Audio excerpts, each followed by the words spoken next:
देखिए, ये जो बाढ़ आई थी 1 अगस्त को आई थी। आज 5-6 महीने हो गए। प्रशासन अपना प्रयास तो कर रहा है, लेकिन प्रयास बहुत कम है। वहां पर आप देखें, आप सहमत होंगे, अब सर्दियों के दिन भी आ गए हैं और वहां पर मलाना में राशन भी नहीं। जो सिविल सप्लाईज की जो सप्लाई जाएगी वो भी स्टॉक करके रखी है। और आज मैंने जब प्रशासन से बात की, डीएफसी से बात की, तो वो कहता है कि इसको स्टॉक को हमारे इसलिए रोका है कि ब्याह शादी जिसकी हो रही है उनका राशन हम ढोएंगे। मैंने कहा उनका ठेका आपने क्यों ले लिया? वो जो जिसके घर शादी होती है वो अपने आप प्रयास करता है, घोड़े खच्चर पर ले जाएगा। सर्वसाधारण आदमी का राशन क्या इस प्रकार में रखा जाता है? तो फिर कहा था कि अब कल परसों हम इसका इंतजाम करेंगे। और देखिए वहां तक कि जितना इनकी कितनी बात करनी, पूरा रामायण है। स्कूल है, +2 का स्कूल है और टीचर प्राइमरी का भी नहीं है पढ़ाने वाला। तो क्या करेंगे? और अभी इन कई दिनों से तो अब स्कूल भी बंद है, वो तो टीचर ही नहीं है हायर क्लासेस का। ये भी ठीक है, होगा एक आधा टीचर, वो भी नहीं पढ़ाता है। तो इस तरीके से ये तो बेचारे किस प्रकार की जिंदगी जी रहे हैं। और जब आपका देखिए जितना राशन वो सारा ठप पड़ा है। कल कोई दुखद घटना हो जाए, कोई मर जाए, तो यहाँ पहुंचाना भी मुश्किल है। आप देखिए, कल का उदाहरण देता हूँ। कल कारदार की घरवाली बीमार हो गई और सड़क तो है नहीं। 10,000 खर्च करके वो उनको लेबर से उठवाया और यहाँ पहुंचाया और वो 4 बजे यहाँ पर वो स्वर्गवास हो गई। इस प्रकार का दुख जीवन व्यतीत कर रहे हैं और इसी लिए ये सब आए हैं। आज मैंने प्रशासन से मीटिंग की है।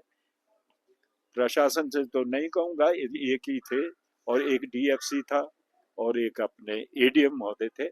मैंने कहा इस प्रकार से नहीं चलेगा। आपको मैं ये कह दूं कि आप ऐसा ना सोचे कि मैं कुछ नहीं करूंगा।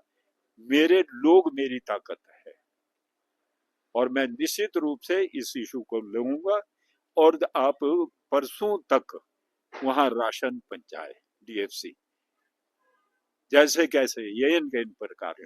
क्यों कि अब फिर विंटर आ गया, रास्ते बंद हो जाएंगे, बर्फ पड़ जाएगा, फिर इनको बहाना मिल जाएगा। इसलिए ये काम होना चाहिए।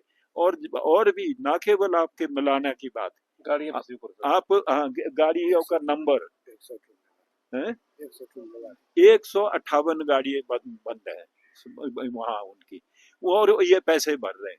मैंने कहा इतना तो आपने परवाह नहीं की कि इनको इसकी माफी मिल सकती है, टैक्स तो इनका बच सकता है।